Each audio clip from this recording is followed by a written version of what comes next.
மார்னிங்கே ஒரு சம்பவம் ஆயிடுச்சுங்க. பள்ளிக்கூடத்துக்கு நானும் எங்க தம்பியும் ஸ்கூலுக்கு வரதுக்காக கூட்டிட்டு போயிட்டு இருந்தேன். திடீர்னு ஒருத்தவங்க வீட்ல இருந்து ஒரு டாக் ஒடியாருது. ஒடியாந்து எங்களை பயங்கரமா தொரத்துது. நான் பயங்கரமா கத்திட்டேன். அது தொரத்துனதுல நான் வண்டிய வந்து அங்கங்க ஏதோ மேனேஜ் பண்ணிட்டேன். அது தொரத்துதுன்னு சொல்லி நான் ஜஸ்ட் மிஸ்ல விழுந்திருப்பேன். நான் உங்கள கூப்பிட்டு சொல்றேன். அது கடிக்காதுங்கன்னு அசால்ட்டா சொல்லிட்டு பூ பறிச்சிட்டு இருக்காங்க. செம்ம இரிட்டேட்டா இருக்கு. அதாவது தெரு நாய்கள் கூட ஏதாவது ஒண்ணு தான் வந்து கடிக்கிற மாரி இருக்கும். அப்படிங்கிற அது பாட்டு படுத்துட்டு கிடக்குது. ஆனா அந்த வீட்டுக்குள்ள இருந்து வெளில வருது பாருங்க. அது எப்ப வெளில வரலாம் அப்படிங்கிற மாரி இருக்க மாட்டுக்கு. வந்து எங்களை தொரத்துது. அந்த அம்மா எந்த ரியாக்ஷன் குடுக்கல. அவங்க பாட்டு பூ பறிச்சிருக்காங்க. எனக்கு செம்ம டென்ஷன்.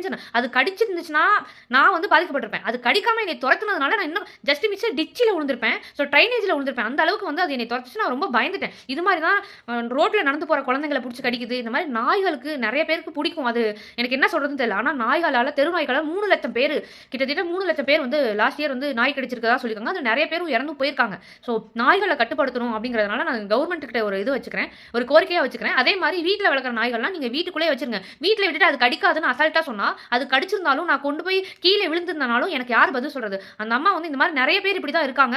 கொஞ்சம் கேர்ஃபுல்லா இருங்க. யார கடிச்சாலும் அவங்க பாதிக்கப்படுறது உங்களால தானே!